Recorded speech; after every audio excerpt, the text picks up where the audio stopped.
Michael Torres pushed open the front door that Saturday night at 11 and froze. The house sat in silence, a silence so complete it felt wrong, impossible with 3 4-year-old boys who Good treated morning, quiet my like a love. personal enemy. Morning, Mommy.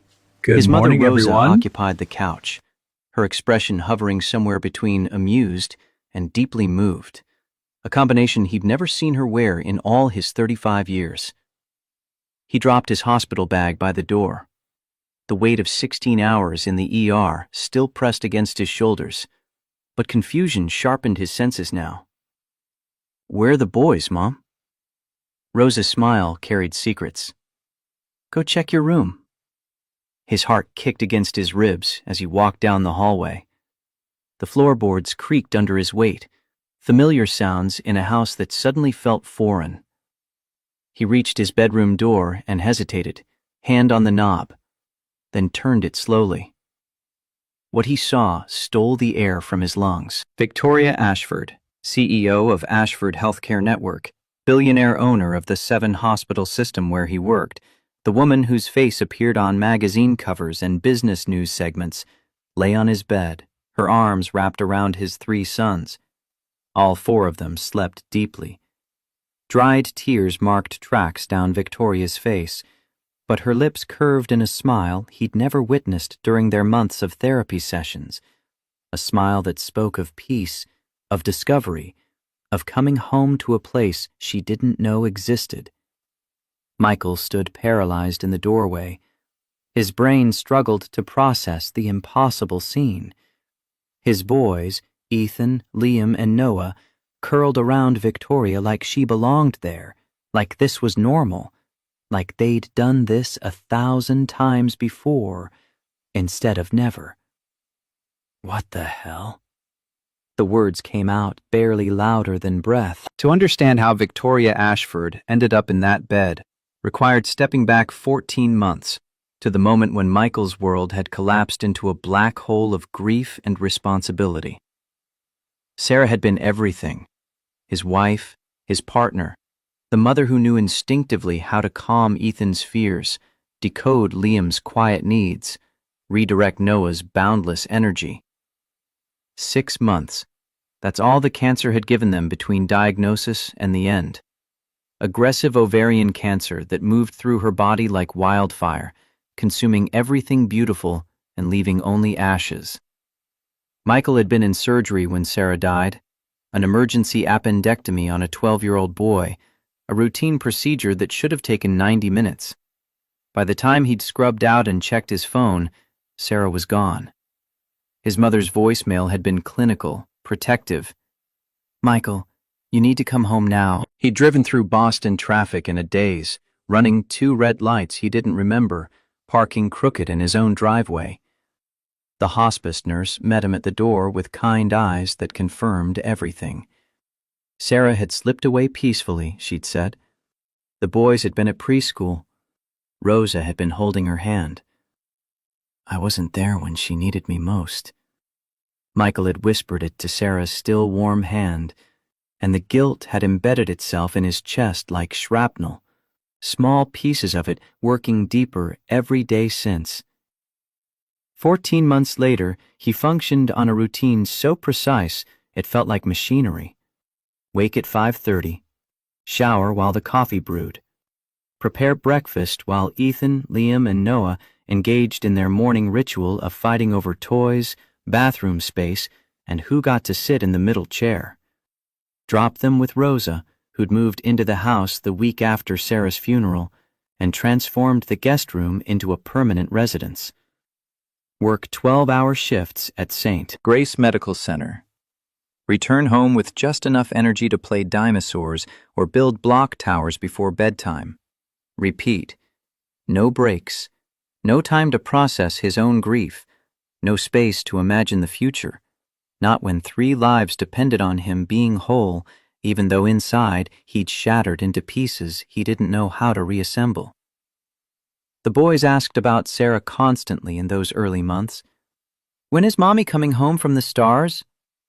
They'd created their own mythology around death, one Rosa had encouraged with gentle stories about Sarah watching over them from heaven, keeping them safe, loving them forever. Michael had learned to smile when they needed joy, to project strength when they needed security, to hide in the shower when the crying came, because 3 little faces couldn't see their father break. He'd learned to function on autopilot, moving through days without truly living them, existing in survival mode that stretched ahead for years. 14 more years until the boys graduated high school, longer until they were truly independent, forever until the guilt stopped gnawing at him.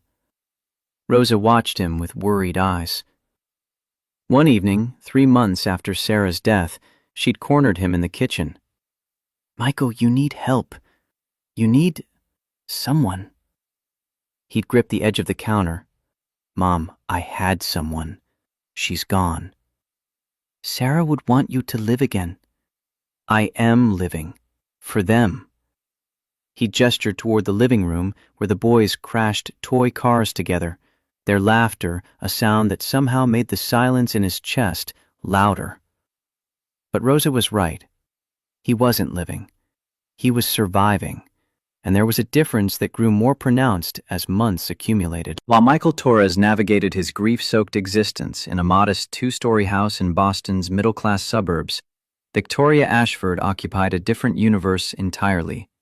Her corner office on the 47th floor of one financial center featured floor-to-ceiling windows that overlooked the city like a kingdom. She arrived each morning at 6:30, fresh from a 4:45 workout that left her muscles burning and her mind sharp. The first meeting started at 7. The last often didn't end until 8 at night. 12 to 14-hour workdays, 6 days a week. Sunday mornings were technically off, but her laptop remained open on the kitchen island of her penthouse, emails demanding attention even during the few hours she allowed herself to pretend at rest. The penthouse itself sprawled across 4,000 square feet of minimalist design, all clean lines and expensive emptiness. White walls, gray furniture, abstract art that cost more than most people's houses. It echoed when she walked through it. Every footstep announced her solitude. Dinner followed a pattern. Take out sushi from the same upscale place, eaten at the marble kitchen island while she reviewed quarterly reports or prepared for the next day's negotiations. The city sparkled beyond her windows, millions of lives unfolding in those lights, and Victoria sat alone in her tower, surrounded by luxury that felt increasingly like a very expensive prison. "I built a $2.3 billion empire. Why does it feel like nothing?" She'd spoken the words aloud one night, her voice absorbed by the vast space, without even an echo to acknowledge the question. The panic attack started 8 months ago, though Victoria had ignored the first few, dismissing them as stress, caffeine overconsumption, lack of sleep. During a board meeting, her heart had suddenly raced out of control, her chest constricting like someone was tightening a vice around her ribs. Air became impossible to find. The room tilted. She'd excused herself with admirable composure and locked herself in the executive bathroom for 20 minutes, gripping the marble sink while her body betrayed her. "Just stress," she told her reflection. "Meditate more. Breathe deeper. Work smarter." But the attacks returned with increasing frequency. 2, then 3 times a week. No warning, no apparent trigger. She'd be reviewing contracts or leading strategy sessions or simply riding the elevator, and suddenly her body would rebel, convinced it was dying even though every medical test came back clean. The attack that changed everything happened in a hospital hallway. Victoria had been touring St. Grace Medical Center, one of the 7 facilities in the Ashford healthcare network, when the familiar tightness seized her chest. She'd managed to duck into an empty corridor before the full force hit, but found herself hyperventilating against the wall, vision tunneling, convinced this time was different, this time was real, this time she was actually dying. Michael Torres found her there. He'd been heading to his office after a consult, turned a corner, and discovered the most powerful person in the hospital network gasping for air like a drowning woman. His training kicked in immediately. Calm, professional, he'd approached with steady hands and a voice that cut through her panic. "Ms. Ashford, I need you to breathe with me. In through your nose for 4 counts. 1, 2, 3, 4. Hold for 4. Out through your mouth for 4. 1, 2, 3, 4. He'd guided her to his office, sat her down, talked her through the attack with a competence that felt like a lifeline. When her breathing finally normalized, when the terror receded enough for thought to return, Victoria found herself staring at this doctor whose nameplate read, Dr. Michael Torres, Psychiatry. "This isn't just stress," he'd said, his dark eyes holding hers with uncomfortable directness. "You're experiencing panic disorder. Untreated, it will destroy you." Victoria's walls snapped back into place. "I don't need therapy. I need to work harder." No. His contradiction held no apology. "You need help. Real help. This won't stop on its own." She'd walked out that day fully intending to ignore his advice, but 3 days later, another attack hit during a critical investor call, and Victoria found herself unable to breathe, unable to function, unable to maintain the iron control that had defined her entire life. She'd called Dr. Torres's office and asked for an appointment. The therapy sessions began quietly, secretly, Tuesday and Thursday evenings after hours, unlisted on any schedule. No billing, no records. Victoria couldn't risk anyone knowing the invincible CEO was falling apart. Michael had agreed to the arrangement with the same professional calm he'd shown in that hallway. For the first month, Victoria maintained her armor. She answered his questions with corporate precision, deflecting anything too personal, treating therapy like a business meeting that required her participation but not her vulnerability. Michael waited. He asked probing questions about happiness, fulfillment, purpose. He listened to her describe her empire with the detached observation of someone studying a specimen. The breakthrough came during their 6th session. Victoria had arrived directly from a 14-hour day, exhausted in a way that went beyond physical tiredness. Michael had asked a simple question. "When was the last time you felt truly happy?" Victoria opened her mouth to answer and found nothing there. The silence stretched. Minutes passed. Michael didn't push. Finally, she'd whispered the truth. "I don't remember. Maybe never?" The admission cracked something open. Words started flowing about the pressure of being William Ashford's granddaughter, the weight of expectations, the constant need to prove herself worthy of the empire she'd inherited. About reaching 40 years old with no husband because she'd never found someone who wanted her rather than her money. About postponing children year after year, too early, career to consolidate, there's time, always more time, until suddenly there wasn't. "Every birthday I tell myself, next year. But next year never comes." Victoria's hands trembled in her lap. "I'm 40. No husband, no children, no family except my mother who only calls to criticize my choices. What would make you feel whole?" Michael's question cut to the core. For the first time in years, Victoria cried. "I don't know. That's what terrifies me."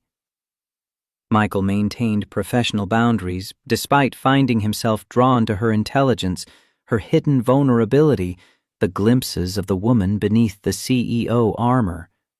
He told himself it was simple attraction, nothing actionable. She was grieving a life never lived. He was grieving the life he'd lost. Those parallel griefs couldn't build anything sustainable, but the sessions continued. Victoria slowly peeled back layers, revealing depths of loneliness that mirrored Michael's own. And Michael, despite his determination to remain clinical, found himself sharing more than he intended. About Sarah, about the boys, about the guilt that colored everything.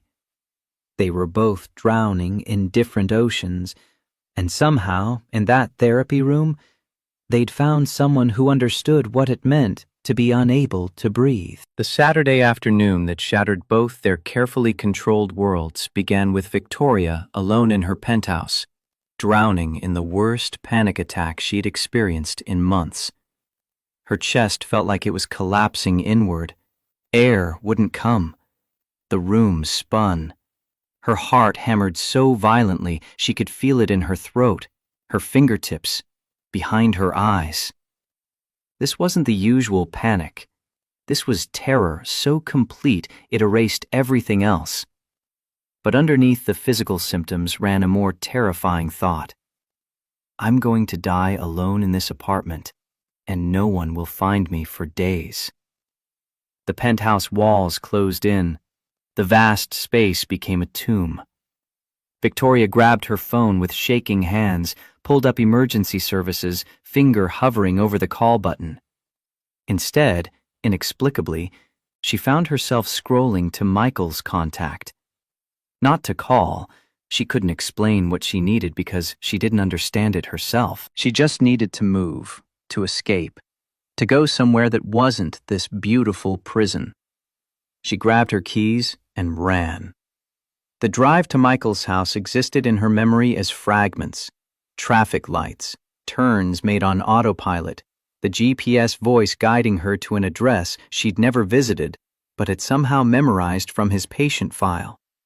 A middle-class neighborhood where modest houses sat close together, where toys littered front yards and basketball hoops hung over garage doors. Victoria parked crooked at the curb and sat, gripping the steering wheel, her breathing still irregular, her hands still shaking. What was she doing here? Michael wasn't even home. She knew his Saturday schedule, knew he'd be at the hospital until late. This made no sense. But the panic pushed her out of the car, up the cracked concrete walkway, to a front door painted forest green. She rang the bell before she could reconsider. Rosa Torres opened the door and saw an elegant woman in designer clothes, clearly out of place in this neighborhood, with red-rimmed eyes and ragged breathing. "Can I help you?" Victoria's voice came out smaller than intended. "I'm Victoria.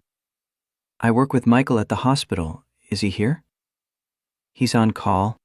Won't be back until late tonight." Rosa studied her with the sharp assessment of someone who'd raised children and recognized distress in all its forms. "But please, come in. You don't look well." Victoria should have declined, should have thanked her and left, should have returned to her penthouse and called her actual therapist, or gone to the emergency room, or done literally anything except enter her psychiatrist's home uninvited. But before she could speak, 3 identical boys barreled into the hallway behind Rosa, stopping short when they saw the stranger at the door. 3 pairs of the same dark eyes studied her with unfiltered curiosity. "Who are you?" one asked. Victoria's professional mask activated automatically. "I'm Victoria, your daddy's friend." "You're pretty," another observed with 4-year-old directness. The third was already reaching for her hand. "Come play with us." And Victoria, who'd spent decades building walls, who'd mastered the art of saying no to anything unproductive, who lived by a schedule planned to the minute, simply let herself be pulled into the house by 3 boys who didn't know she was a billionaire and wouldn't have cared if they did. The playroom occupied what had probably once been a formal dining room. Toys scattered across every surface, building blocks, plastic dinosaurs, matchbox cars, picture books stacked in precarious towers. The chaos should have triggered Victoria's need for order. Instead, something in her chest loosened. Rosa appeared with water and cookies. I'll be in the kitchen if you need anything. Her exit felt like permission, like acknowledgement that whatever brought Victoria here, she was safe to stay. I'm Ethan, the first boy announced, with the authority of someone who'd emerged from the womb 2 minutes before his brothers. He's Liam, and he's Noah. It's nice to meet you. Victoria sat on the floor. When was the last time she'd sat on the floor? And accepted the blocks Ethan thrust at her. We're building a castle for Mommy in the stars, Ethan explained, his small hands already stacking plastic blocks with intense concentration. Victoria's throat tightened. Your mommy is in the stars? Grandma says she watches over us from heaven, Liam added, his voice quieter than his brother's, his eyes more watchful. Noah brought over a fleet of toy cars. Do you like dinosaurs? Yes, I like dinosaurs. Victoria realized her panic had receded. Her heart still beat too fast, but she could breathe. The tightness in her chest had loosened. For the first time in hours, she wasn't actively drowning. The afternoon unfolded in a way Victoria had never experienced. The boys changed the construction rules every 5 minutes, and she followed without question. Noah insisted she provide voices for various vehicles, and she found herself making ridiculous engine sounds that prompted delighted giggles. Liam showed her drawings he'd made that week, waiting patiently for her to study each one and offer genuine observations. Hours passed. Victoria didn't think about quarterly reports or board meetings or the 3 contracts waiting for her signature, didn't mentally rehearse Monday's presentation or worry about the competitor trying to poach her best surgeons. She was completely, entirely present, laughing at the boys' nonsensical jokes, building elaborate structures that immediately got demolished, being pulled from one activity to another by 3 inexhaustible sources of pure energy. Ethan showed her a crayon drawing that made Victoria's chest ache. 5 figures, a tall man labeled Daddy, 3 small boys, an older woman marked Grandma, and a conspicuous empty space beside the father figure. What's this space for? Victoria traced the blank area with one finger. Ethan's answer came with the simplicity of truth. For when Daddy finds someone to be happy with again. Grandma says one day he'll find someone and won't be sad anymore. Victoria stared at the drawing. These 3 boys had lost their mother before they could even form lasting memories, but they still believed in happy endings. Their father raised them alone while carrying his own grief, yet somehow he'd taught them to hope. Should we watch a cartoon? Liam suggested as the afternoon light shifted toward evening. Grandma lets us if it's just for a little while before dinner. They piled onto the small couch in the playroom, all 3 competing for space in Victoria's lap. She turned on the television to the channel they indicated. The show made no sense to her. Loud colors, incomprehensible plot, characters that defied physics. But the boys watched with rapt attention, occasionally shouting excited commentary at the screen. Victoria held them, feeling the warm weight of their small bodies, the trust with which they leaned against her, the way Noah's hand found hers and gripped tight. Something fundamental shifted inside her chest, like tectonic plates realigning after years of pressure. She understood suddenly what months of therapy had been trying to show her. The emptiness wasn't about professional achievement, wasn't about lacking recognition or accolades. It was the absence of exactly this, genuine human connection, the warmth of people who accepted her without demanding anything in return, the profound experience of mattering to someone for reasons that had nothing to do with her net worth or business acumen. When the cartoon ended, all 3 boys had heavy eyelids and slow movements. Aren't you going to have dinner? Victoria asked. We're sleepy, Ethan yawned. Liam's hand tugged at her sleeve. Will you stay with us until we fall asleep? Please, Noah added with 4-year-old earnestness that made refusal impossible. Victoria looked toward the door, thinking about leaving, about thanking Rosa for the hospitality and returning to her carefully controlled existence. But something stronger than logic made her nod. She followed them upstairs to the room they shared, a space filled with bunk beds and scattered toys and drawings taped to the walls. When they pointed to their father's bedroom down the hall and asked if they could sleep in the big bed because it was bigger and more comfortable, Victoria didn't refuse. Michael's room was simple. A queen bed with a worn quilt, a dresser with framed photos, a beautiful woman with kind eyes holding 3 babies, the same woman laughing at a beach, a wedding photo that showed Michael and his bride impossibly young and blazingly happy. Sarah, the wife who'd died and left him drowning.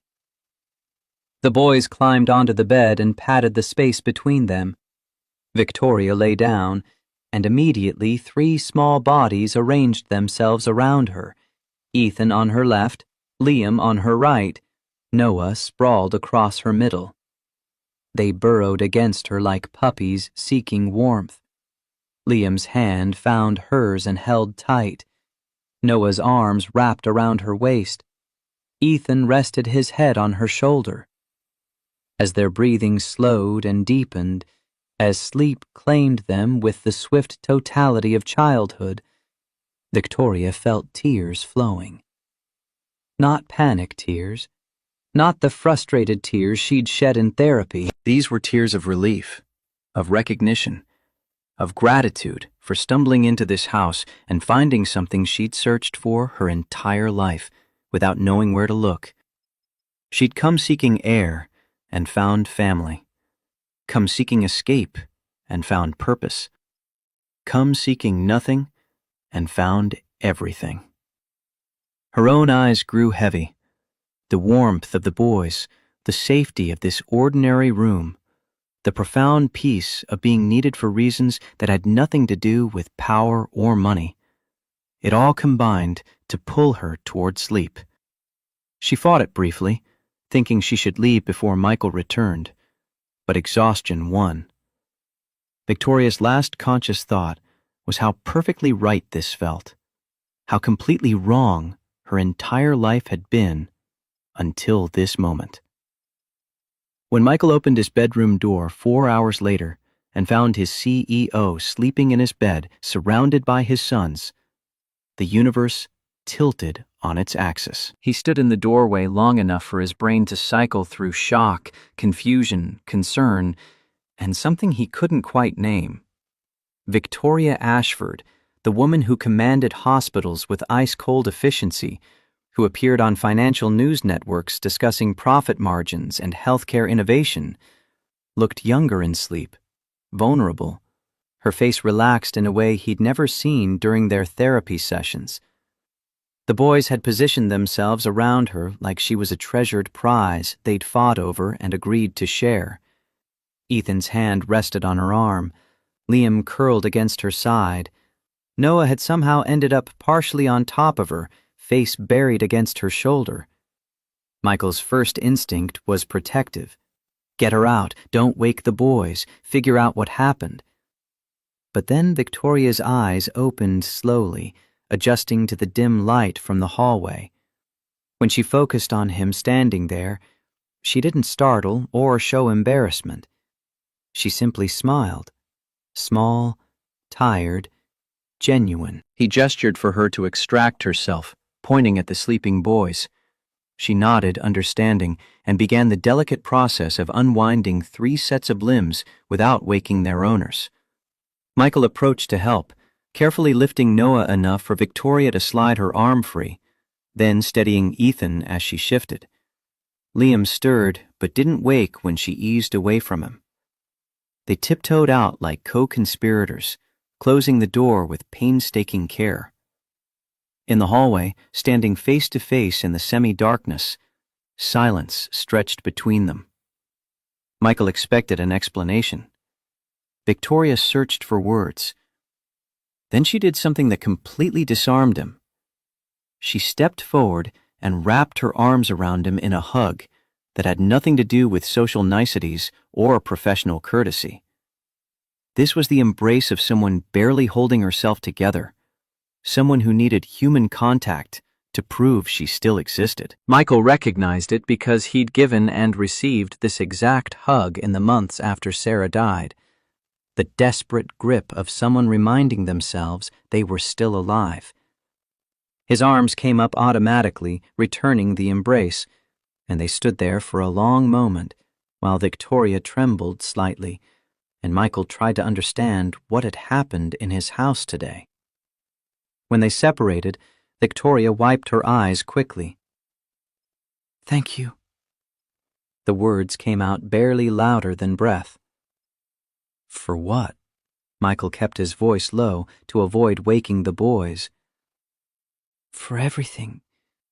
For the afternoon, for them, for this."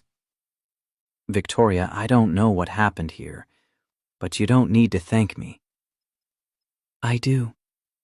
Her eyes met his, and he saw raw emotion there that she'd never shown in therapy. "You don't understand. I need to." Rosa appeared at the top of the stairs and caught his eye, signaling that tea waited in the living room. She disappeared back downstairs with the tactical wisdom of someone who knew when to give people space. Michael and Victoria descended the stairs and settled on the couch while Rosa served steaming cups before announcing she'd be watching television in her room. The door closed, leaving them alone. Michael waited. He'd learned in his psychiatric training that silence was often more powerful than questions. People filled silence with truth when given the chance. Victoria held her mug with both hands, staring into the liquid like it held answers. "I had an attack this afternoon. A bad one. I was home alone and the panic came out of nowhere. It always does, but this time was different. It wasn't just fear of dying or fainting. It was fear of continuing to live the way I've been living." She paused, gathering courage. "And in the middle of the attack, the only thing that came to mind was coming here. I didn't think, didn't plan. I just came." Michael listened without interruption as she described Rosa welcoming her, the boys dragging her to play, the hours of simple joy that had quieted her panic more effectively than any medication. "Oliver, Miam, showed me a drawing of his family. He drew you, the 3 boys, your mother, and left an empty space next to you. He said it was for when you found someone to stay with you again." Victoria's voice cracked. "And that broke me, Michael. Because I realized I'm 40 years old, built an empire, have more money than I could spend in 3 lifetimes, and my family drawing has no one. It's just me. It's always been just me." Michael felt his chest tighten, not from professional distance, but from recognizing her pain too intimately. "When they asked me to lie down with them until they fell asleep, I knew I should leave. I knew it was strange that you'd arrive and find this bizarre situation, but I couldn't refuse because how long has it been since anyone asked me to stay? How long since I felt that my presence matters to someone for real, not because of my position or my last name, but for who I am?" She wiped away tears that insisted on falling. And there in that bed with 3 boys I met today, being hugged like I was important, I understood. I finally understood what you'd been trying to show me in the sessions. The emptiness isn't lack of professional achievement. It's lack of this real connection, this human warmth, this feeling of belonging to something that goes beyond meetings and contracts and quarterly earnings. Michael set his mug on the coffee table and leaned forward slightly. Victoria, you don't need to justify yourself, and you definitely don't need to thank me. What happened here today, I think it was exactly what you needed. And my children clearly had a special afternoon with someone who genuinely cared about them. But I invaded your house, slept in your bed, appropriated your children. You didn't invade anything. My mother welcomed you. My children chose you. And that bed, to be honest, has had too much empty space for too long anyway. Victoria looked at him with surprise at the honesty in that last sentence. Michael held her gaze. Victoria, I don't know what happened here today in the bigger sense, but I know two lonely people found something real in an unexpected moment. That's not nothing. They sat in silence for several minutes. Not the uncomfortable silence of strangers, but the quiet of two people processing something significant, something that might change the trajectory of their lives if they let it. Can I ask you something? Victoria broke the stillness. Of course. How do you manage? Raising 3 boys alone, working full-time, still having energy to be present with them. Michael gave a tired smile. I don't manage most of the time. I function on autopilot, do what needs to be done, and fall apart when they're sleeping. My mother is my foundation. Without her, I don't know if I'd still be standing. But you're doing an incredible job. Those boys are well-adjusted, loving, happy. They are because they don't know their father still cries. That there are days I can barely get out of bed, but have to because they need me. That I'm so afraid of failing them that sometimes I freeze. Michael's voice dropped. But they don't see that. And it's better that way. Victoria reached across the table, and Michael took her hand without hesitation. You're not failing. On the contrary, you're giving them something many children never have. A father who shows up every day, even when it's hard. And you aren't lost just because you built a career instead of a traditional family. You're searching, which is different. And today, you found a piece of what you were looking for. That's not nothing. Their hands remained joined on the table, and in that touch existed something that transcended professional boundaries. Neither acknowledged it explicitly, but both felt the shift. Can I come back? Victoria's question emerged quietly, vulnerable. It doesn't have to be every week, but maybe one Saturday from time to time? To see the boys? Michael squeezed her hand gently. I think they'd love that. They asked about the pretty lady 90 times before falling asleep. She smiled through her tears. So, until next Saturday? Until next Saturday, Victoria. When she finally stood to leave, when they said goodbye at the door with a hug that lasted several seconds longer than friendship required, both knew that night had altered more than just an afternoon of playing. It had opened a door neither had known existed, one that led towards something neither could name yet, but both wanted to explore. Victoria drove back to her penthouse with the ghost sensation of small arms around her, the echo of children's laughter in her ears, and for the first time in months, the panic stayed quiet. She'd sought air to breathe and found an entire atmosphere. She'd sought escape from emptiness and stumbled into fullness. Michael returned to check on his sleeping sons, standing in the doorway of his bedroom, watching their peaceful faces. The house felt different now, like Victoria had left something invisible but tangible behind. Possibility, perhaps, or hope, or simply the reminder that his life didn't have to be defined entirely by loss. Rosa found him there 20 minutes later, still watching the boys sleep. She's good with them, Rosa observed. She is. But son, Be careful. Michael turned to face his mother. Careful of what? They're getting attached. And if she leaves... She won't leave, Mom. Rose's expression held the sorrow of experience. Everyone leaves, Michael. Sarah didn't choose to, but she left, and these boys can't handle another loss. The warning landed in Michael's chest with uncomfortable weight, but he pushed it aside. Victoria had found something precious in his home, in his children. She wouldn't abandon that. She couldn't. But standing in that doorway with his mother's concerns hanging in the air, Michael realized they'd crossed a line today that couldn't be uncrossed. Victoria Ashford wasn't just his patient anymore.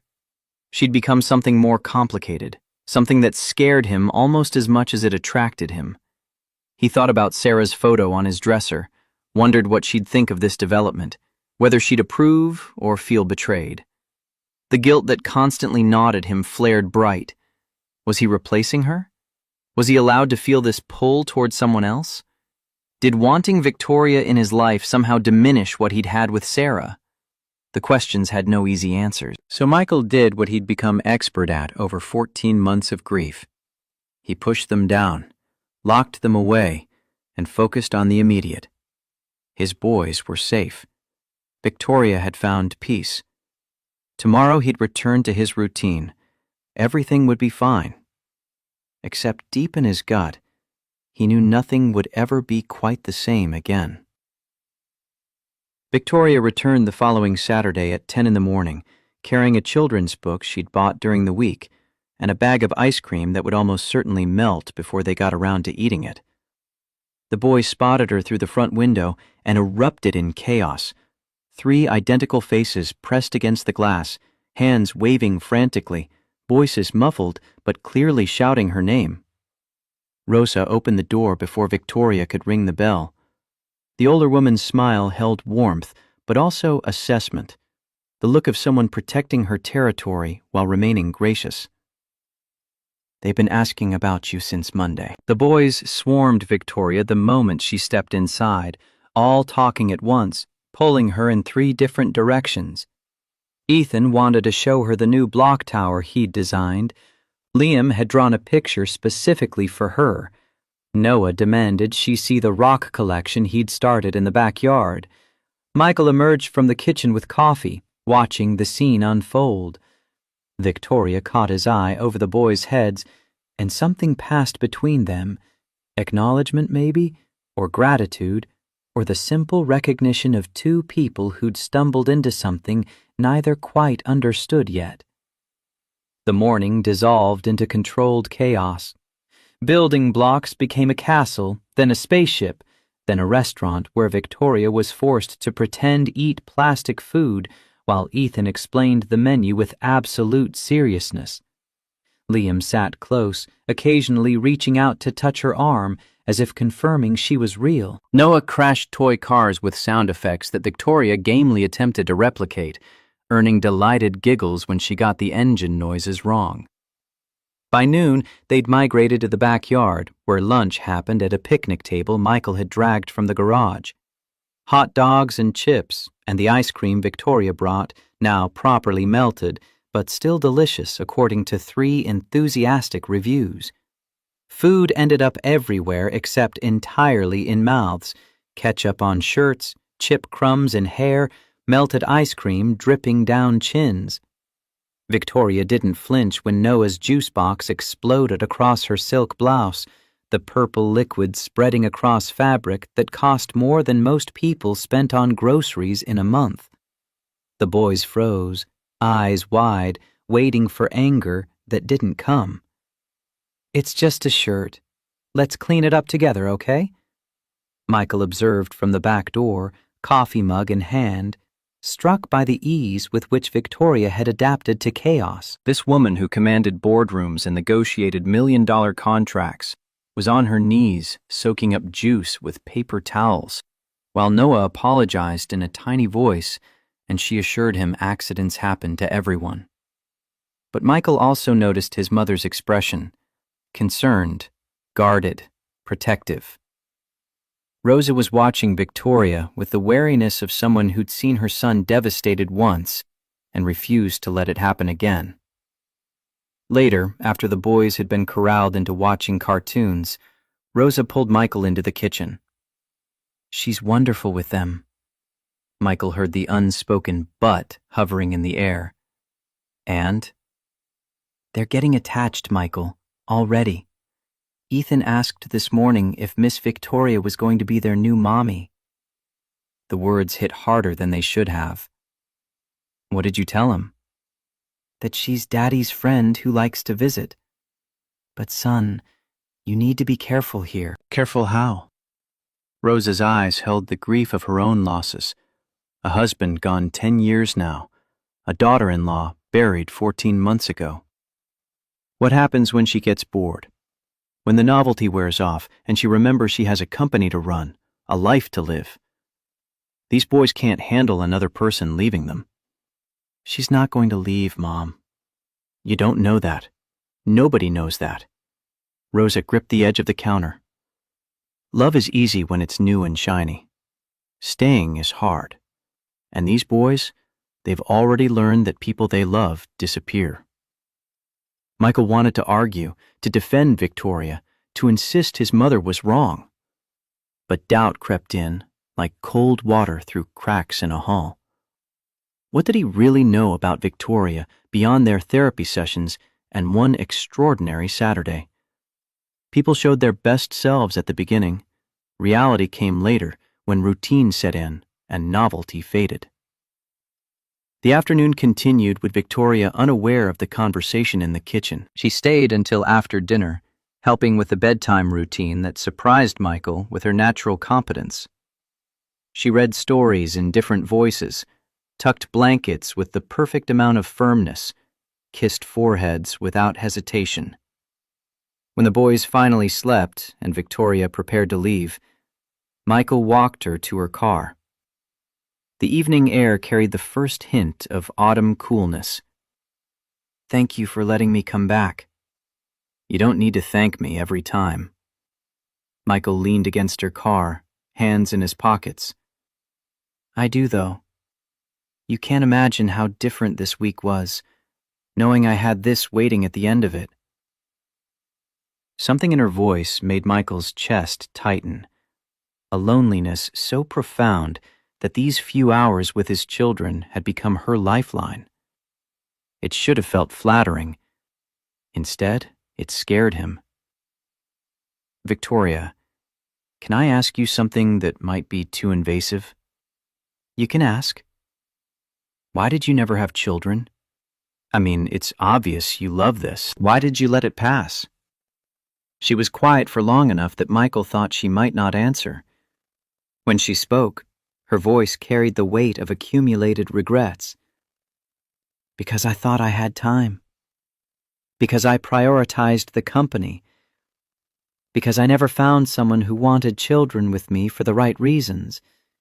They wanted the Ashford name, the money, the connections." She stared at the darkening sky. "And when I realized time was actually finite, when I went to that fertility specialist and learned my window had closed, I was already 40 and alone. It seemed too late." "It's not too late. Adoption, surrogacy, alone, Michael? At 40? With my work schedule?" Victoria's laugh held no humor. "What agency would approve me? I work 70 hours a week. I live in a penthouse that echoes. I have no partner, no support system, nothing that says good parent except money. And money is the one thing that doesn't actually qualify you to raise a child." Michael studied her profile in the streetlight. "You know I'm raising 3 alone, right?" "You weren't alone when they were born. You had a partner, had a plan. I'd be starting from zero, no reference, no instinct, no idea what I'm doing. It's different." "Different isn't impossible." Victoria turned to look at him directly, and something in her expression made Michael's pulse quicken. "Can I ask you something now?" Of course. Have you thought about having someone again? Not for the boys to have a mother figure, for you to have company, partnership, someone to share this life with? The question struck deep. Michael took a long time answering, watching his own breath fog in the cooling air. I think about it. Then I feel guilty, like it's betrayal. Like Sarah died last week instead of 14 months ago. And there are the boys to consider. How do I explain that someone new is going to appear?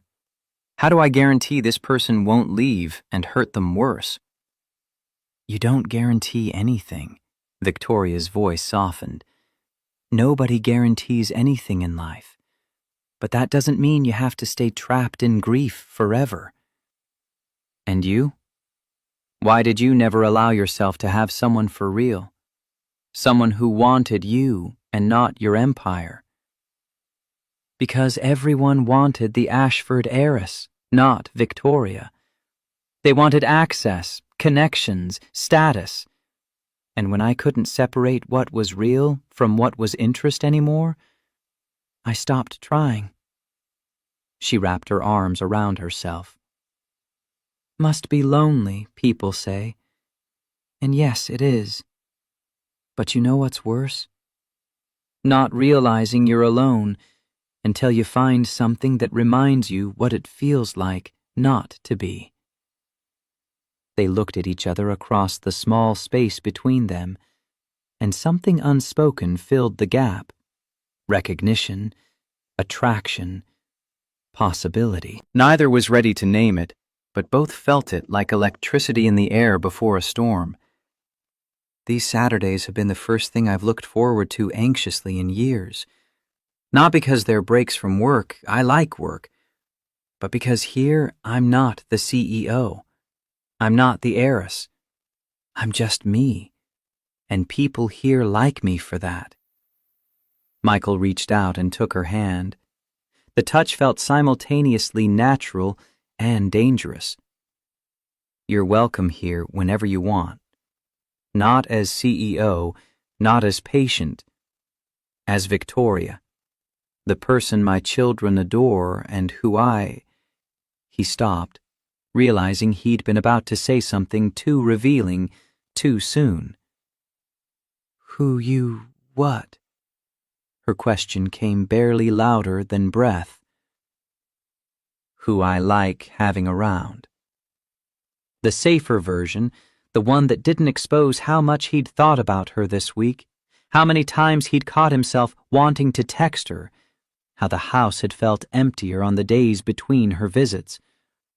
But Victoria's eyes said she understood what he hadn't spoken aloud. The Saturdays became routine over the following weeks. Victoria arrived at 10, stayed through lunch, sometimes lingered until after dinner. The boys stopped asking when she'd visit and started planning what they'd do when she came. Rosa's cooking expanded to accommodate 4 adults instead of 2, though her worried glances at Michael continued. The boys' attachment deepened visibly. Ethan started saving his best drawings for Victoria. Liam asked her opinion on important matters, like which superhero was strongest. Noah, the most reserved of the 3, began seeking her out specifically when he was hurt or upset, wanting her comfort over everyone else's. Michael watched it happen with a mixture of joy and terror. His sons were healing, opening their hearts to someone new, but his mother's warning echoed constantly. What happens when she leaves? The shift began subtly.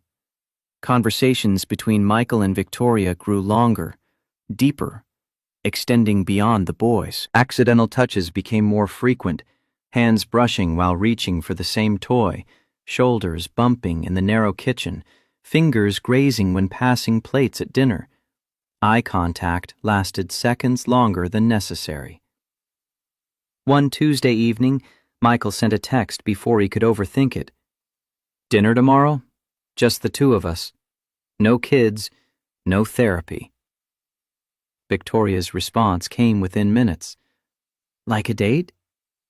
Michael stared at his phone, heart pounding. Was it a date? Could it be? Should it be? Like two adults who could use conversation that doesn't involve dinosaurs or building blocks. Her reply, I'd like that. They met at a small Italian restaurant in the North End, far enough from the hospital to avoid running into colleagues. The booth in the back corner gave them privacy, candlelight flickering between them while they navigated the strange territory of being together without the boys or therapy as buffer. Talk flowed easily once they relaxed. Books they'd loved, movies that moved them, childhood stories that revealed who they'd been before life had shaped them into who they were now. Michael learned Victoria had wanted to be a veterinarian as a child, but bowed to family pressure to study business. Victoria discovered Michael had considered philosophy before choosing medicine, drawn to questions about meaning and existence. They carefully avoided certain topics: Sarah, Victoria's panic attacks, the boys, the future.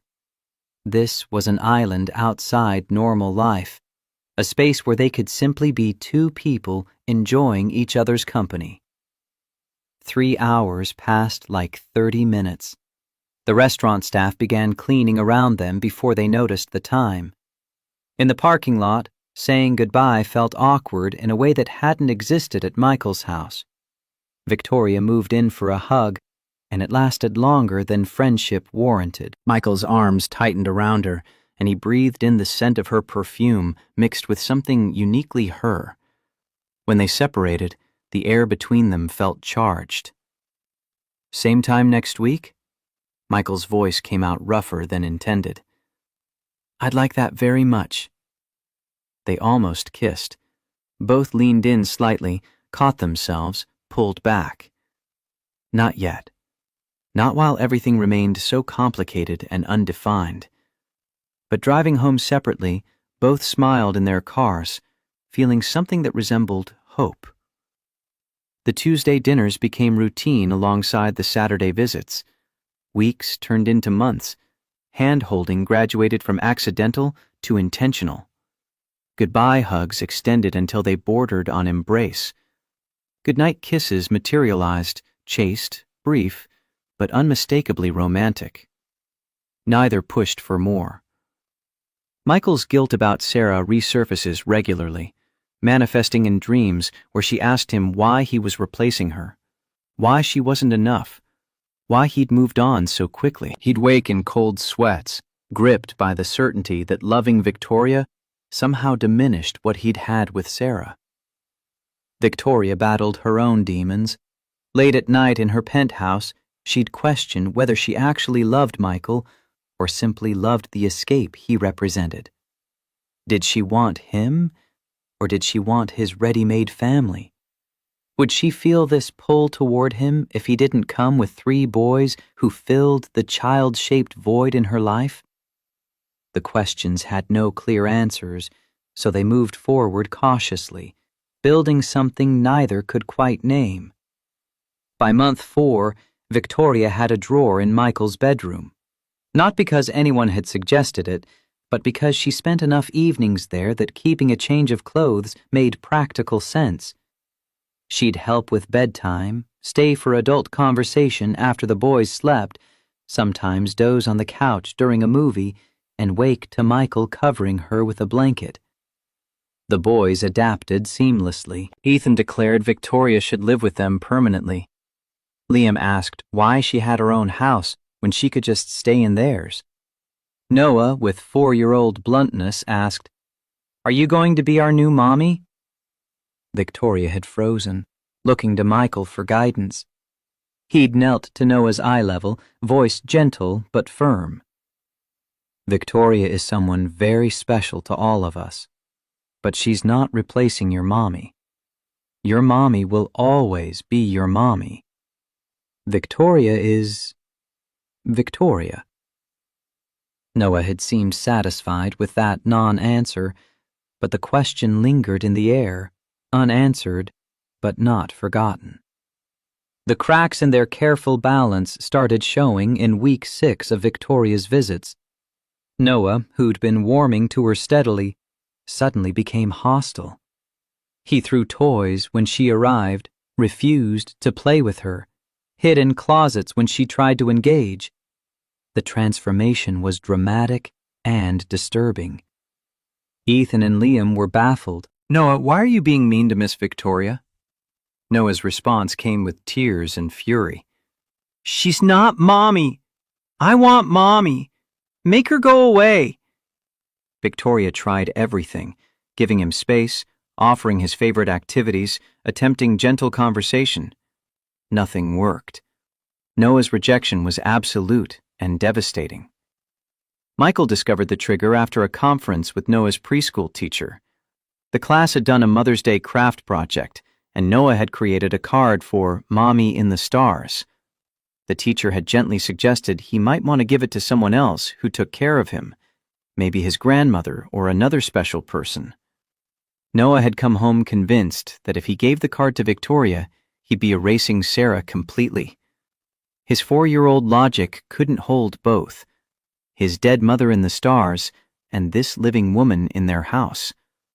Accepting Victoria meant betraying Sarah's memory. Michael sat with Noah that evening, pulling him into his lap despite the boy's resistance. "Buddy, Victoria isn't replacing Mommy. Nobody can replace Mommy."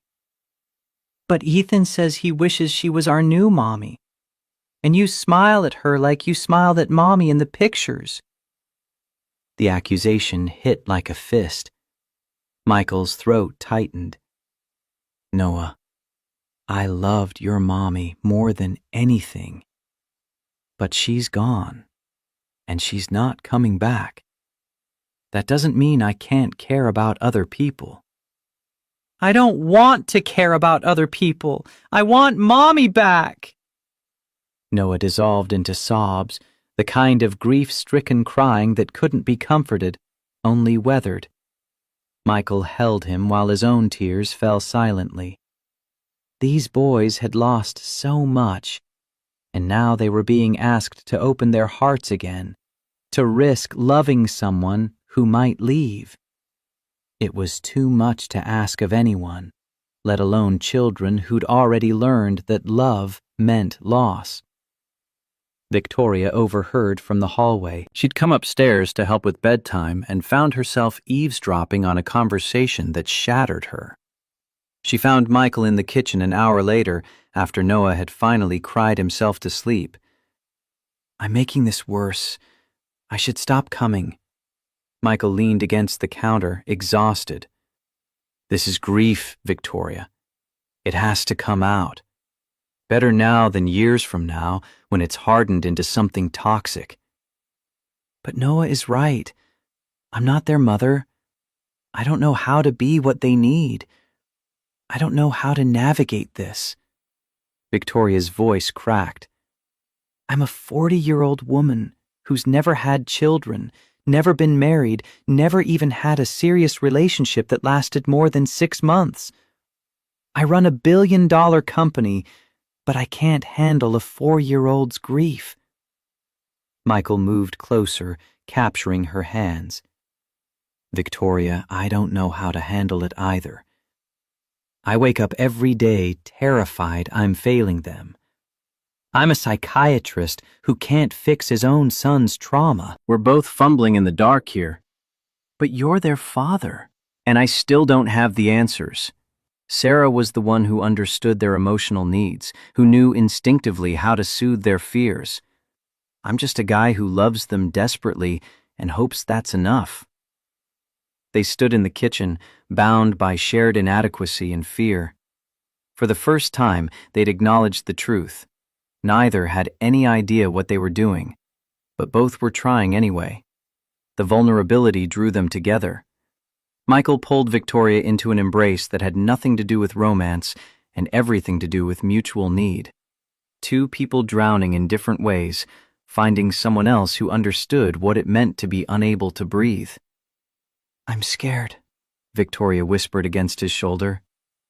"Me too." They stood like that for a long time, holding each other up. Week 8 brought Michael's text proposing Tuesday dinner for just the two of them. Week 10 brought another. By week 16, the pattern was established. Saturdays with the family, Tuesdays with each other. The relationship deepened without either acknowledging it explicitly. They were dating, though neither used that word. They were falling for each other, though neither spoke it aloud. They were building towards something serious while pretending they were just enjoying each other's company. Michael found himself comparing Victoria to Sarah in quiet moments, immediately feeling guilty for it. Sarah had been warm, spontaneous, comfortable with mess and chaos. Victoria was controlled, precise, needed structure. Sarah had laughed easily and cried openly. Victoria guarded her emotions behind professional walls that only occasionally cracked. Were those differences good or bad? Michael didn't know. He just knew that when Victoria smiled at him, something in his chest loosened. When she wasn't around, the house felt emptier than it had before she'd started coming. But was that love, or just loneliness seeking comfort? Victoria's own internal battle raged constantly. She'd catch herself planning her week around Saturday, feeling genuine excitement about spending time with the boys. But then doubt would creep in. Did she love Michael? Or did she love what he represented? Family, belonging, purpose beyond profit margins. If Michael didn't have the boys, would she even be interested in him? The question haunted her because she couldn't answer it honestly. Month 4 brought another shift. Victoria started staying later on Saturdays, helping with dinner, participating in bedtime routines with increasing confidence. She learned that Ethan needed extra cuddles before sleep, that Liam required his stuffed elephant positioned exactly right, that Noah wanted the closet door open precisely 6 inches.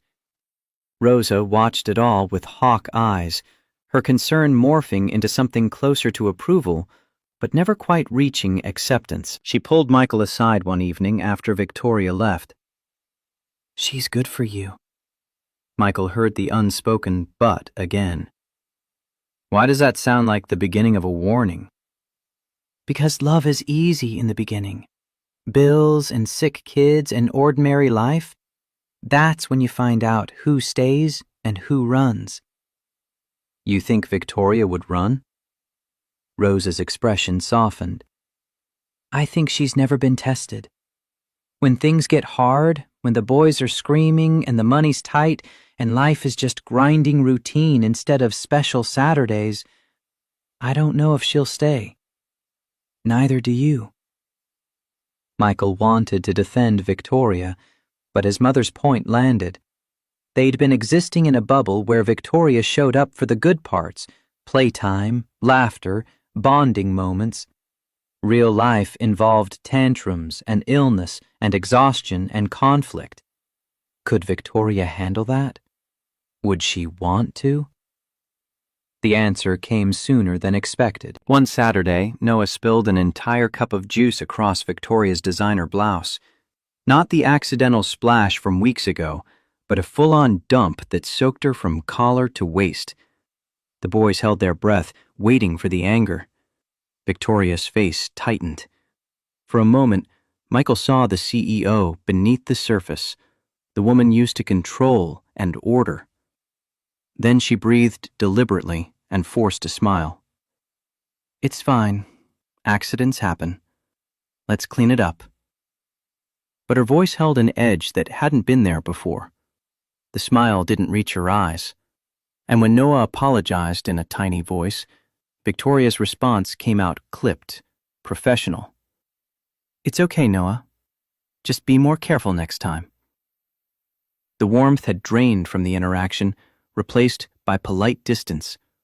Michael saw it. Rosa saw it. The boys felt it. The afternoon limped along with Victoria trying to recapture her earlier ease, but not quite managing it. She left earlier than usual, claiming a headache. The goodbye hug with Michael felt perfunctory. After she drove away, Rosa spoke the thought Michael was avoiding. That's what happens when the real world intrudes. People show you who they really are. Michael wanted to argue, but doubt had taken root. Tuesday's dinner felt strained. Victoria apologized for leaving early Saturday, blamed stress from work. Michael accepted the excuse but sensed something had shifted. They were both trying too hard, overcompensating, aware of new fragility in whatever they were building. "Can I ask you something that might be too personal?" Victoria's question came over dessert. "We're a bit past worrying about personal, aren't we? Do you think about having someone again? Not for the boys, for yourself. Companionship, partnership, love." Michael set down his fork, buying time. "I think about it constantly. Then guilt crashes in and tells me it's betrayal. Like Sarah's been dead for 5 minutes instead of 14 months. And there are the boys. How do I introduce someone new into their lives? How do I promise them this person won't leave when I can't guarantee it myself?" Victoria's expression tightened almost imperceptibly. "You can't guarantee anything.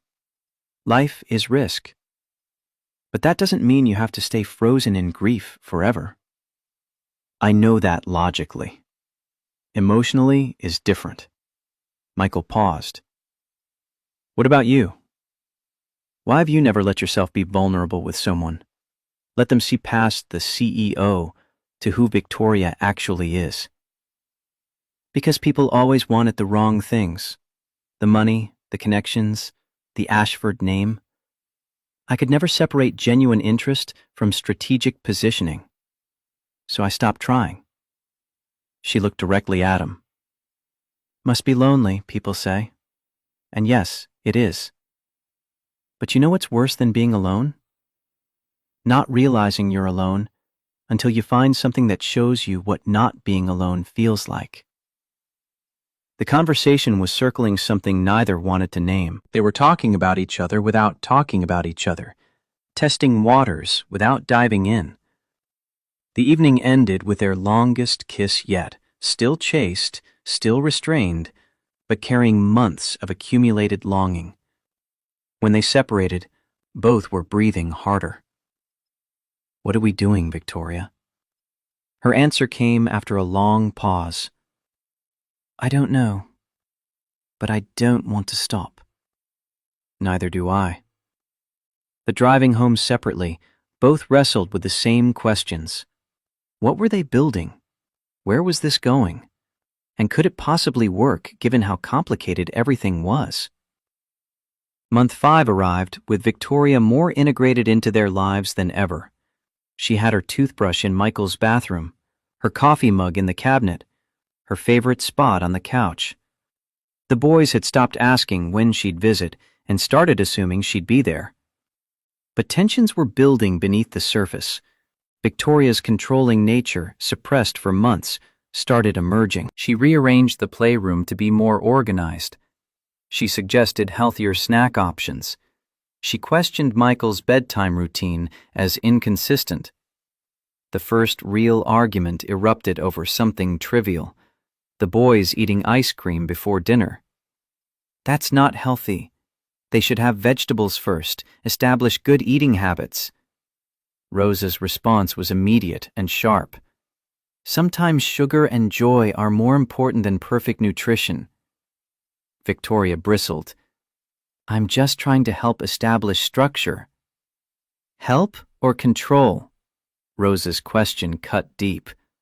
Michael watched the exchange, seeing his mother defend her territory and Victoria struggle with relinquishing the command that defined her entire life. Later, after the boys were asleep, Victoria and Michael talked in the backyard. "I'm sorry. I overstepped. You're used to running things, making decisions, optimizing systems. But they're children, not employees." Michael kept his voice gentle but firm. "They need flexibility, spontaneity, room to be messy and imperfect. I don't know how to not be the CEO. It's all I've ever been." Victoria's admission carried real pain. I walk into any situation and immediately start identifying problems and implementing solutions. It's automatic. Then learn to turn it off, because control kills joy, and these boys need joy more than they need optimization. Victoria nodded, but Michael saw the struggle in her eyes. Could she change something so fundamental to who she was? Did she even want to? The warning signs were there, but both chose to ignore them, too invested in what they were building to acknowledge the cracks in the foundation. Month 5 brought the crisis neither had anticipated. The board meeting summons arrived on a Thursday afternoon. Dr. Michael Torres was requested to appear before the Ashford Healthcare Network Ethics Committee the following Tuesday at 9 a.m. No explanation provided, no charges listed, just the cold professional directive that turned his blood to ice. Victoria received her own notification simultaneously, delivered by her assistant with apologetic eyes. The board required her presence at the same meeting to discuss potential conflicts of interest regarding her relationship with an employee. Michael called her immediately, voice tight with controlled panic. "What is this?" "Richard Sterling." Victoria's response came clipped, furious. "He's making his move." Richard Sterling, CFO of Ashford Healthcare for the past decade, had wanted Victoria's position since her grandfather died. He'd been passed over for a younger woman with less experience. Never mind that the younger woman was the founder's granddaughter, Harvard-educated and brilliant. Richard had nursed his resentment quietly, waiting for ammunition. The relationship between the CEO and a staff psychiatrist was precisely the weapon he needed. The meeting room on Tuesday felt designed for intimidation.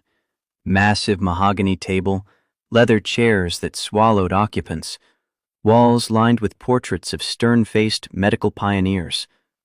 7 board members sat in judgment. Richard Sterling occupied the seat closest to the head of the table, his smile sharp as surgical steel. Michael entered first.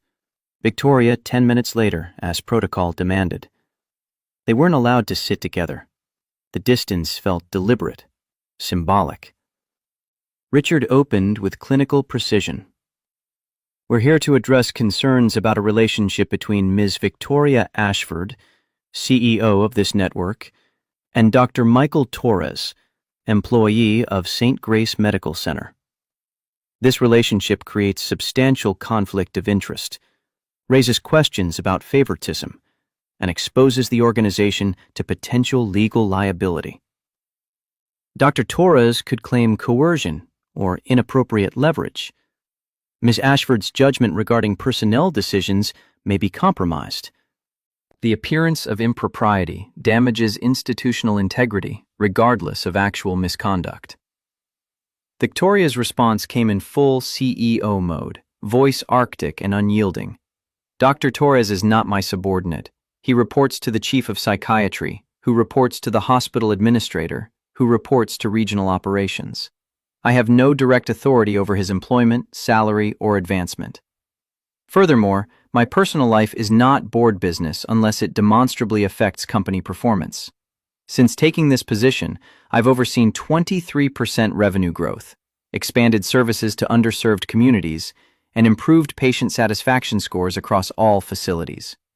My personal relationships have zero impact on those metrics." Richard's smile widened. "Then you won't object to signing this agreement?"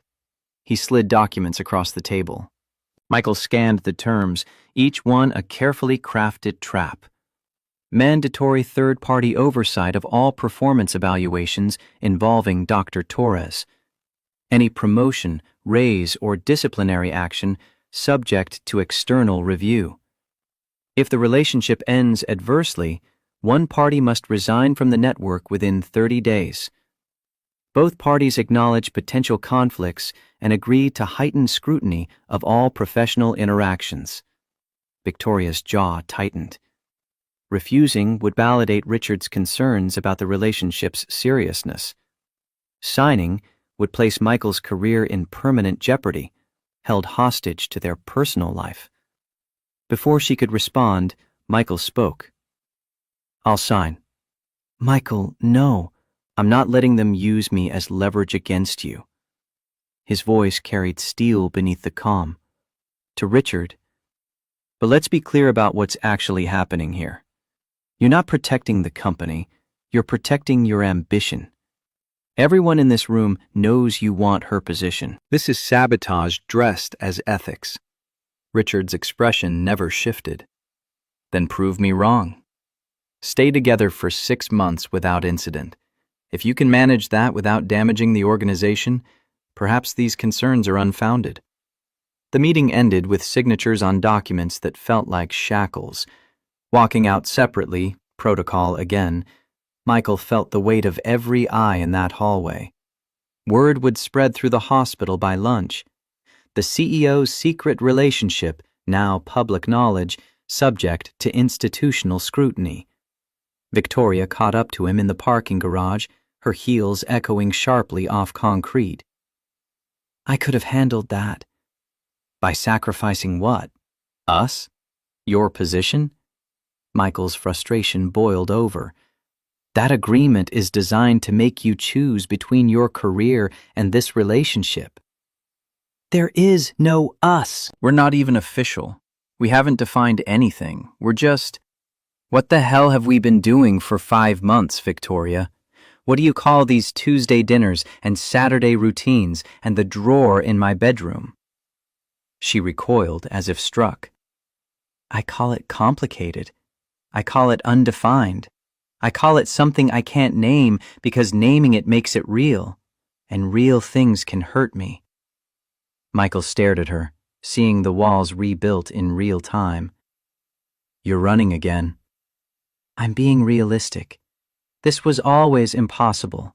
CEO and employee, billionaire and middle-class doctor, woman with no family and man with 3 sons. We were playing house, pretending the real world didn't exist. Now it does, and we have to face that maybe this was a mistake from the beginning. She walked to her car, each step deliberate, controlled. Michael watched her go, recognizing the retreat for what it was. Victoria Ashford choosing the empire over the risk, choosing safety over vulnerability. The following Saturday, Victoria texted that she couldn't make it. Work emergency. The boys' disappointment cut deeper than Michael expected. Ethan asked if they'd done something wrong. Liam wondered if she was sick. Noah, surprisingly, was the most vocal. I want Miss Victoria. Tuesday's dinner was canceled via text. Work crisis, investor concerns, board complications. Michael didn't push. He understood the message. Victoria was pulling away, creating distance, protecting herself the only way she knew how. By the 3rd week of her absence, the boys had stopped asking. They'd learned this pattern before. People you loved disappeared. The silence in the house felt heavier than before Victoria arrived, like they'd been given a glimpse of fullness only to have it revoked. Rosa found Michael in the kitchen late one night, staring at his phone like it might spontaneously generate a message from Victoria. She's scared. She's gone, Mom. There's a difference. Rosa poured 2 glasses of whiskey, a rare occurrence that signaled serious conversation. Scared people run, but sometimes they come back once they realize what they're running from isn't as dangerous as what they're running toward. And if she doesn't come back, then you know she wasn't strong enough for this life. Better to find out now than after the boys are more attached, after you've built something that can't be easily dismantled. Michael sipped the whiskey, letting it burn. I think I'm already attached, Mom. I think I've been attached since the day I found her sleeping with my sons, looking more at peace than I'd ever seen her. Then you have to decide. Do you fight for her, or do you let her go? The answer should have been simple, but Michael was tired of fighting, tired of trying, tired of hoping things could be different. If Victoria wanted to walk away, maybe he should let her. Week 3 became week 4. Michael threw himself into work with renewed intensity, taking extra shifts, volunteering for the cases other psychiatrists avoided. Anything to avoid thinking about the empty space Victoria had left behind. Then Rosa collapsed in the kitchen on a Monday morning while making breakfast. Michael heard the crash from upstairs, where he'd been getting the boys ready for preschool. He ran down to find his mother on the floor, conscious but disoriented, the right side of her face drooping slightly. Stroke. The word screamed through his medical training, even as panic short-circuited rational thought. The ambulance ride, the emergency room admission, the rapid imaging that confirmed ischemic stroke. It all happened in a blur of professional competence masking personal terror. The boys, dropped with a neighbor in chaos, kept calling his phone. Is Grandma going to die like Mommy? Surgery was necessary to remove the clot, the neurosurgeon explained. Insurance covered 60%. Out-of-pocket cost, $47,000. Michael's brain stuttered on the number. He was still paying off Sarah's cancer treatment. His savings had been decimated by 14 months of single-income household with 3 children. He didn't have $47,000. He didn't have $20,000. He barely had $5,000. He could take a loan, but banks didn't give favorable terms to people already carrying 6-figure medical debt. The surgery needed to happen within hours for optimal outcomes. He had no time and no options. Sitting in the ICU waiting room at 3 a.m, watching through the glass as surgeons worked on his mother, Michael felt the universe pressing down with unbearable weight. The boys needed him. His mother needed him. He was drowning, and there was no one to pull him up. Victoria learned about Rosa's stroke from the hospital administrator. Protocol required notifying the CEO of any employee family emergencies that might affect work attendance. She was in a meeting with investors when the notification arrived, and she felt the blood drain from her face reading the clinical summary. The meeting continued around her, voices discussing quarterly projections and expansion strategies. But Victoria heard none of it. Her mind was in that ICU, imagining Michael's terror, the boys' fear, Rosa's fragile mortality.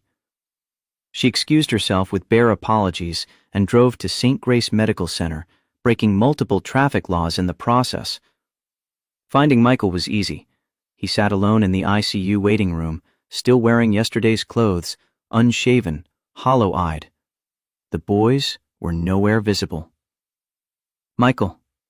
He looked up, and for a moment something like relief crossed his face, before it hardened into something colder. What are you doing here? I heard about Rosa. Is she... She's in surgery, and I don't have time for this conversation right now. Victoria sat anyway, maintaining careful distance. I can cover the costs. No. Michael, don't be stubborn. I said no. I don't need your charity. It's not charity, it's... She stopped, searching for words that wouldn't sound condescending. It's what people do for people they care about. We're not people who care about each other, Victoria. You made that abundantly clear when you disappeared for a month. His voice was flat, exhausted beyond emotion. You were right that day in the parking garage. This was always impossible.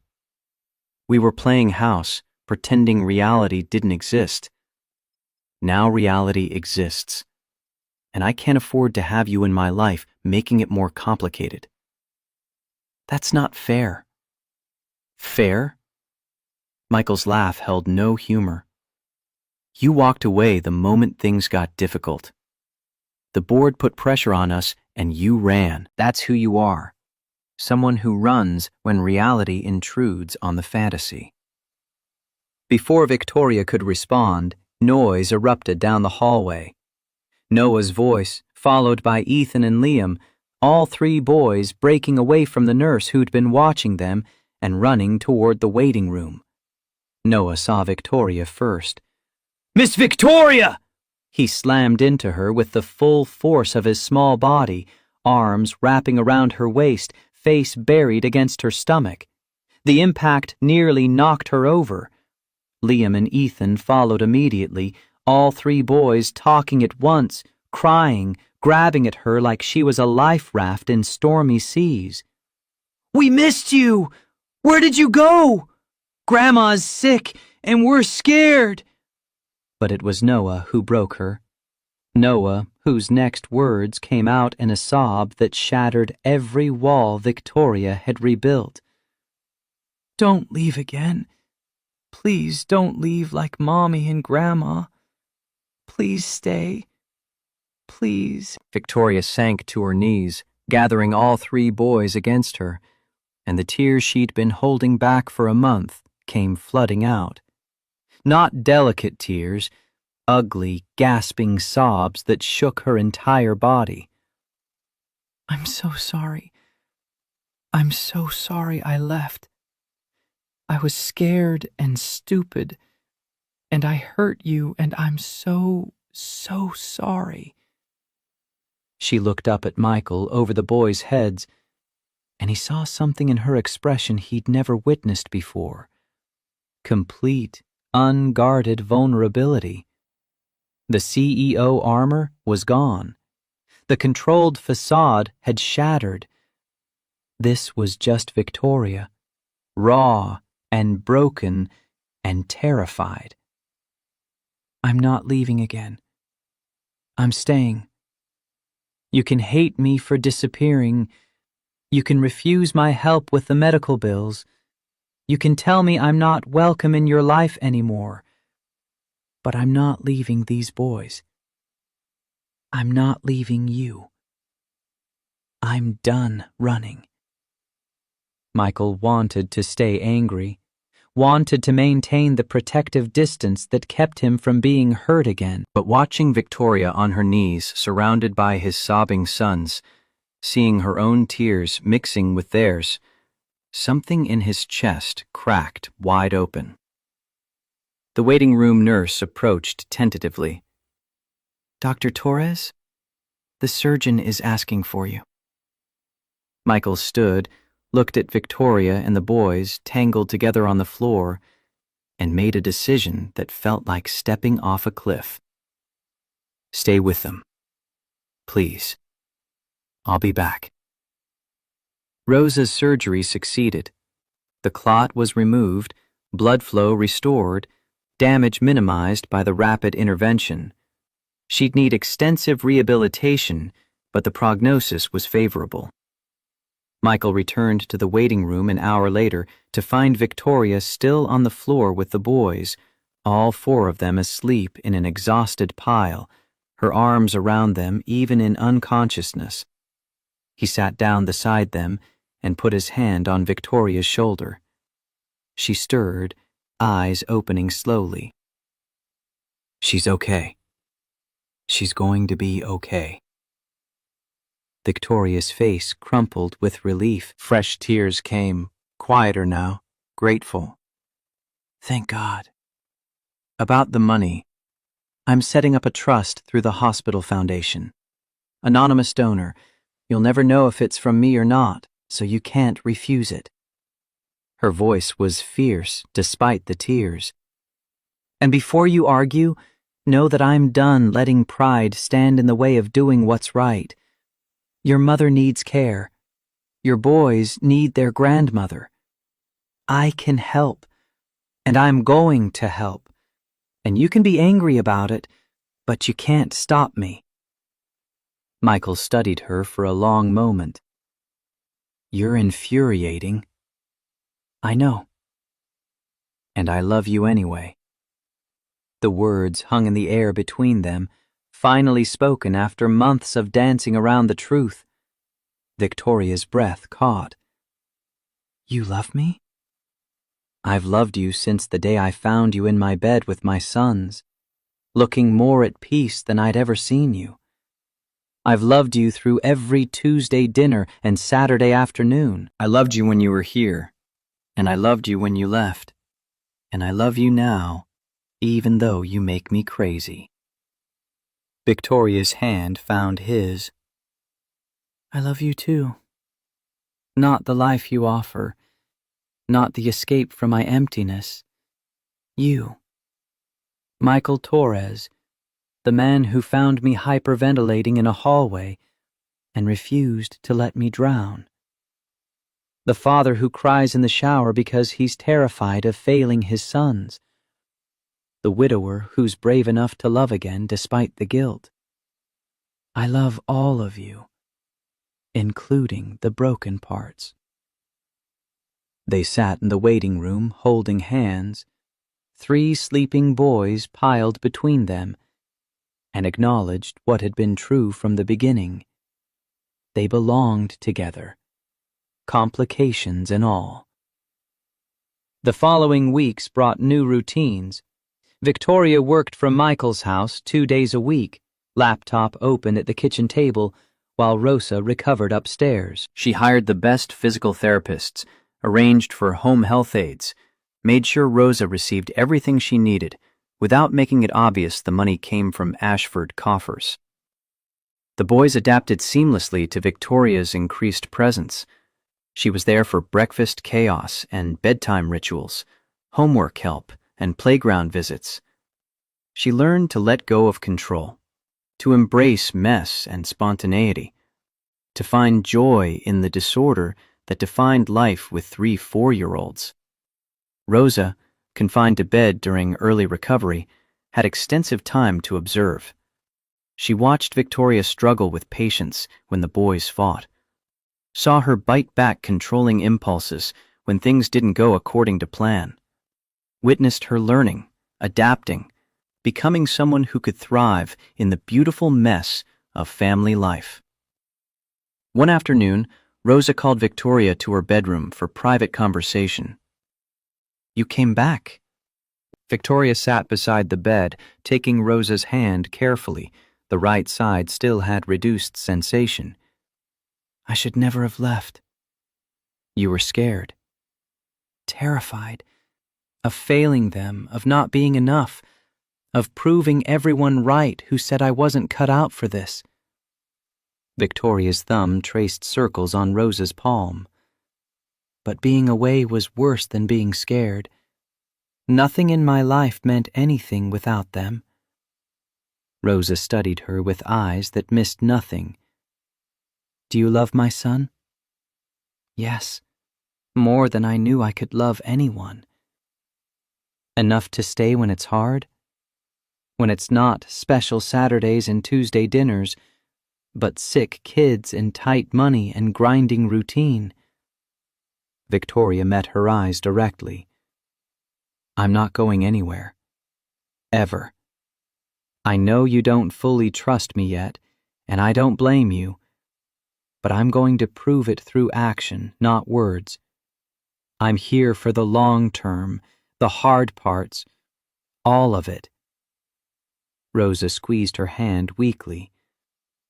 Then welcome to the family, Victoria. Because that's what we do. We stay. The tears came again, but these were different. These were tears of acceptance, of belonging, of finally finding home. Month 6 arrived with Victoria and Michael's relationship no longer secret or undefined. The board had watched for scandal and found none. Richard Sterling, realizing his play had failed, submitted his resignation and took a position with a competing network. The ethics agreement remained in place, but the threat had dissolved. Hospital gossip still swirled. The CEO and the psychiatrist, the billionaire and the single dad, the unlikely romance that defied every expectation. Some whispered about gold digging, despite the economics making no sense. Others speculated about how long it would last. Michael and Victoria ignored it all. They were too busy building something real to care about commentary from people who didn't matter. The proposal happened on a random Thursday evening, not because Michael planned it, but because the moment felt right. They were in the backyard after the boys' bedtime, sitting on the porch steps, drinking wine and talking about nothing important. Rosa was upstairs, recovered enough to need minimal assistance. The night air carried autumn coolness and the scent of dying leaves. 8 months ago, you showed up at my door in the middle of a panic attack. Victoria smiled. Not my finest moment. You found my boys, or they found you. I'm still not sure which. Michael took her hand, threading his fingers through hers. And you gave me something I thought I'd lost forever. Hope. The ability to imagine a future that isn't just survival. The courage to love again despite the guilt and fear. Michael, I loved Sarah. I'll always love her.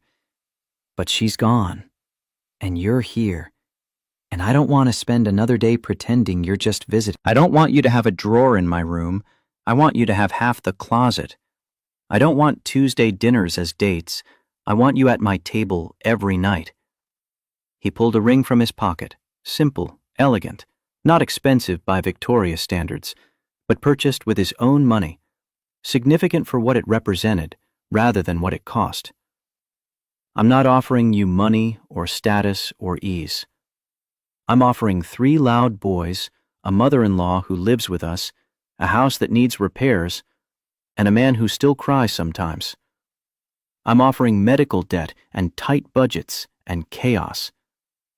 But I'm also offering real love, the kind that builds life instead of just avoiding loneliness. Victoria's tears were already falling. Are you asking me to marry you? I'm asking you to marry all of us. Me, the boys, Rosa, the whole complicated package. He slipped the ring onto her finger. Will you? She pulled him close, kissing him with all the pent-up emotion of 8 months of building toward this moment. When they separated, her answer came through tears and laughter mixed together. Yes, 1,000 times yes. But Michael, I'm keeping my name and my job and my terrible control issues. I know. I'm marrying you, not trying to fix you. Good, because I'm marrying you, not the perfect memory of your wife. I'm marrying the real, complicated, still grieving man who's brave enough to love again. They sat on those steps until well past midnight, planning a future that would be messy and complicated and absolutely worth it. The boys learned about the engagement the next morning over pancakes, Rosa's recipe, Victoria's execution, Michael supervising while 3 boys created disaster zones with syrup. So we have something important to tell you guys. 3 sets of identical eyes looked up, syrup sticky faces waiting. Victoria took over, voice steadier than she felt. Your dad asked me to marry him, and I said yes. That means I'm going to live here with you, be part of your family, officially. How do you feel about that? Ethan's response came immediately. Does that mean you're our new mommy? Victoria knelt down to his eye level, bringing herself to all 3 boys. I won't ever replace your mommy. She'll always be your mommy, the one who gave birth to you, who loved you first, who watches over you from the stars. I'm just Victoria, who loves you very much and wants to be part of your life. Is that okay? Liam's question was practical. Will you still do the funny voices when you read stories? Every single night. Noah's contribution surprised everyone. I love you, Victoria. First time he'd said it. First time he'd chosen her voluntarily, without prompting. Victoria pulled all 3 boys into a hug, overwhelmed by the simple acceptance of children who'd decided she was theirs. I love you too. All 3 of you. So much. Michael watched his sons embrace the woman who had become their stepmother and felt the guilt about Sarah finally recede. Not disappear. He'd always carry some measure of it. But now it shared space with gratitude for second chances, for unexpected love, for the courage to build something new on the foundation of what he'd lost. The wedding happened 6 months later in their backyard, the same space where Michael had proposed, where the boys played daily, where Victoria had learned to let go of control and embrace chaos. Small ceremony, 30 guests. Rosa recovered enough to walk without assistance. The boys served as ring bearers, creating predictable chaos that made everyone laugh. Catherine Ashford attended in silence, her presence a grudging peace offering that Victoria accepted without demanding more. Michael's vows were simple. I vow to let you run the hospital, but not our home. To love you when you're brilliant and when you're impossible. To share my children, my life, and my heart with you for as long as we both live. Victoria's response came with tears and laughter mixed. I vow to learn to let go, to choose family over empire when it matters most, to love your sons as fiercely as I love you, and to never, ever run away again. I'm staying, Michael, through everything, forever. The boys cheered when they kissed, Noah shouting, "Ew!" loud enough to make everyone laugh. At the reception, catered simply, decorations homemade by 3 enthusiastic 4-year-olds, Ethan presented Victoria with a drawing, the same family picture from months ago, but now filled in. No empty space beside Michael. Victoria stood there in crayon glory, arms around all 3 boys, smile as wide as her face. You're in the picture now. Forever. Victoria framed that drawing and hung it in her office at Ashford Healthcare, a reminder of what actually mattered when the corporate world tried to convince her otherwise. 1 year after that first Saturday, when Victoria showed up desperate and drowning, Michael woke to the familiar scene. Victoria asleep beside him, 3 boys piled onto the bed during their Saturday morning cartoon tradition. But now Victoria was his wife. The boys called her Mom sometimes, Victoria other times, whatever felt right in the moment. Rosa lived with them still, healthy and active, the grandmother glue that held everything together. The house was louder, messier, more chaotic than Michael had ever imagined wanting. And it was perfect. Victoria had reduced her work hours, still CEO, still driven, but home for dinner 4 nights a week. She'd learned to delegate, to trust her team, to define success by bedtime stories read and family dinners shared, rather than solely by profit margins. The panic attacks had stopped completely. Turned out what she'd needed all along wasn't medication or therapy or meditation. It was belonging. Purpose that extended beyond boardrooms. Love that asked nothing except that she show up. Michael still talked to Sarah's photo occasionally, but the conversations had changed. Less guilt, more gratitude. Thank you for the boys.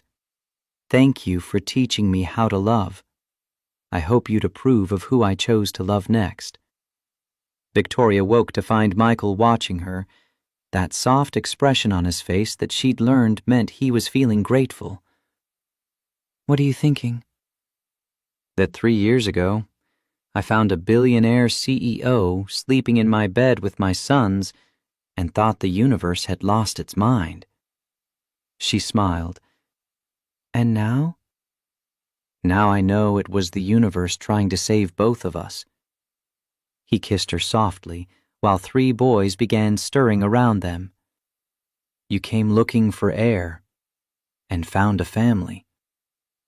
I came looking for escape, and found purpose. Victoria pulled him closer as small bodies began demanding attention.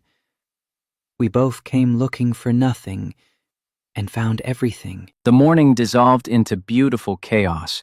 Boys bouncing on the bed, demands for Saturday pancakes, Victoria trying to impose order while Michael encouraged disorder, Rosa's laughter floating up from downstairs where she'd started breakfast. This was life now. Messy, loud, complicated, exhausting, absolutely perfect. Victoria had built a $2.3 billion empire and discovered it meant nothing compared to this.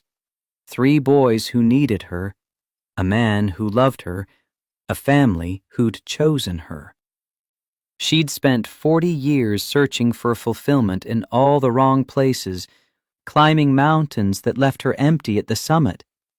Turned out what she needed was right here all along, in a modest house in suburban Boston, in the arms of 3 children who didn't care about her money, with a man who loved her not despite her flaws, but including them. Michael had survived 14 months of grief by functioning on autopilot, convinced he'd never feel whole again. Victoria had shown him that wholeness didn't require forgetting the past. It required making space for the future while honoring what came before. They'd both been drowning in different oceans, and somehow they'd found each other and learned to swim. Saturday mornings stretched ahead with no schedule, no demands, nothing but time together. 3 boys and 2 adults tangled in blankets, laughing at cartoons, eating pancakes that Rosa brought upstairs on a tray, existing in the perfect imperfection of family life. Victoria had finally stopped running. Michael had finally stopped merely surviving. Together, they'd built something neither could have created alone. A blended family born from loss and loneliness, held together by love and stubborn hope. The rest would come. Challenges and conflicts, hard days and harder nights, all the complications of merging lives and raising children and navigating 2 careers. But they'd face it together, and that made all the difference. 3 years ago, on an ordinary Saturday night, Michael Torres had opened his bedroom door and found the impossible. Today, it was simply home.